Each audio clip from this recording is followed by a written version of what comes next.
This afternoon, the Education Ministry has denied claims it owes the West African Examination Council for the conduct of last year's WAEC and BECE.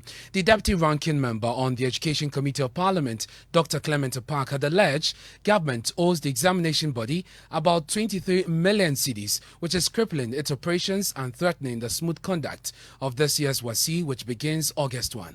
WAEC needs a minimum of 96 million Ghana cedis to prepare for the 2022 BEC and WAEC. Those monies have not been released. The risk and the possibility that the WAEC's calendar could be disrupted is very high. And so we want to use this opportunity to call on government to do the needful. Pay WAEC the 23 million arrears for WAEC and BEC 2021. But the Deputy Education Minister, Reverend Intim Fojo, has described the claim as propaganda and has further rubbish claims that the exam may not come off as scheduled. So whatever WAEC needs is given to them. So disregard any such propaganda. WAEC schedules, or every examination that the Ministry of Education has scheduled to be conducted by WAEC this year will happen as scheduled. BEC, WAEC will all happen as scheduled. So disregard any rumors that we are going to have the schedules revised or changed, or it's not going to be done, or examinations will be suspended. Disregard such propaganda. But do you WAEC, every obligation has been met. If there are anything that has to be discussed further, definitely that discussion will be had. So disregard those propaganda saying there's indebtedness, there's all that. But did you ever owe WAEC? Government promptly meets our obligation with WAEC. WAEC has been our trusted partner, and we've always had very cordial relations. So every attempt to want to mar that relationship by the propagandists must be discredited and must be disregarded. Reverend Intim Fojo is a Deputy Education Minister. Meanwhile, the Conference of Heads of Assisted Secondary Schools, CHAS, says it may not be able to adequately prepare students for this year's WAEC due to government's failure to pay up funds for practical sessions. My colleague Manuel Cranton joins me in the studio. Manuel, you've been speaking to the National President of CHAS. With barely a week for the exam to start, how are they managing the situation? So, Ernest, we know that government absorbed the entire cost of registration for the WAEC. Now, it is expected to pay for them and also release funds for practical sessions, especially for courses like home economics, visual arts, and so on and so forth.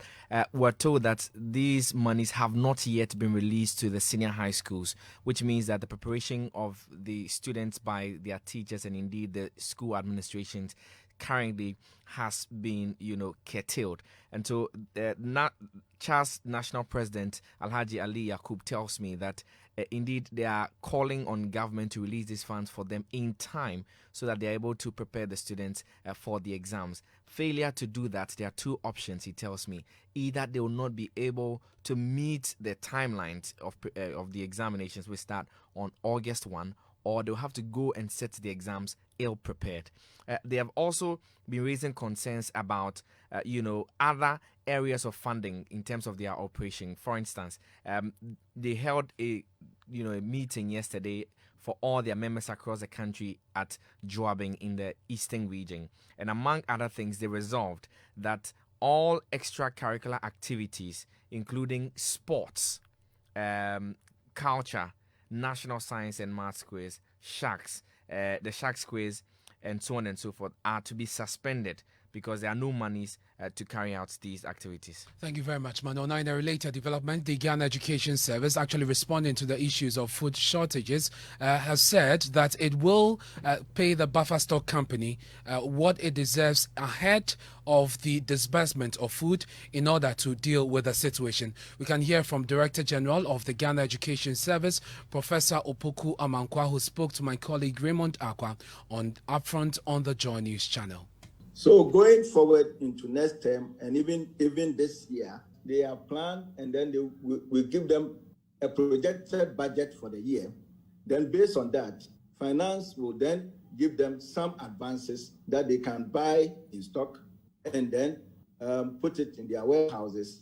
Then we could then start taking them into the schools, getting suppliers to pick from there, or getting distributors to pick from the source and then taking them into the schools.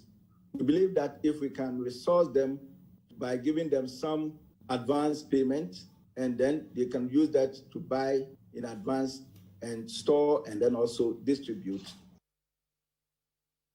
That's Director General of the Ghana Education Service, Professor Opoku Amankwa. Let's turn